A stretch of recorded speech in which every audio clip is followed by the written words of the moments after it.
বৈশ্বিক এসডিজি অর্থায়ন ঘাটতি মোকাবেলা এবং ন্যায্য অন্তর্ভুক্তিমূলক ও কার্যকর আন্তর্জাতিক আর্থিক ব্যবস্থা গড়ে তোলার লক্ষ্যে জরুরি ও সমন্বিত পদক্ষেপ গ্রহণের আহ্বান জানিয়েছে বাংলাদেশ।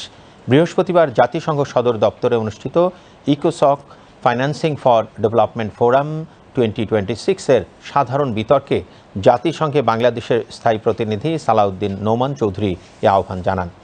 তিনি বলেন, ভূ রাজনৈতিক সংঘাত, উন্নয়ন সহায়তা কমে যাওয়া, জলবায়ুজনিত অভিঘাত, বাণিজ্য প্রতিবন্ধকতা এবং জ্বালানি খাতের অনিশ্চয়তা উন্নয়নশীল দেশগুলোর নীতিগত পরিসর ক্রমেই সংকুচিত করছে। এ প্রেক্ষাপটে টেকসই ও মসৃণ উত্তরণ নিশ্চিতে এলডিসি থেকে উত্তরণের প্রস্তুতিকাল বাড়ানোর অনুরোধ জানায় বাংলাদেশ।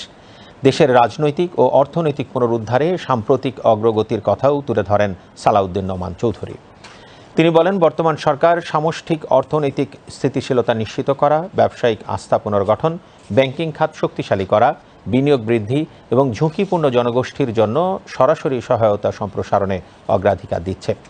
জাতিসংঘ বাংলাদেশের এই স্থায়ী প্রতিনিধি আরও জানান, ঋণের ব্যয় হ্রাস, অকার্যকর অবকাঠামো সম্পর্কিত ঋণ পরিহার এবং প্রযুক্তি স্থানান্তরের মাধ্যমে উৎপাদনশীল ও কর্মসংস্থানমুখী খাতে প্রত্যক্ষ বিদেশি বিনিয়োগ প্রবাহ নিশ্চিত করা সময়ের দাবি। একই সঙ্গে একটি অধিক প্রতিনিধিত্বশীল বৈশ্বিক আর্থিক কাঠামো গড়ে তোলা, জলবায়ু ন্যায় বিচার নিশ্চিত করা, ক্ষয়ক্ষতি মোকাবেলায় কার্যকর উদ্যোগ গ্রহণ এবং পাচার করা সম্পদ যথাযথ মালিকদের কাছে ফিরিয়ে দেওয়ার উপরও তিনি গুরুত্ব আরোপ করেন।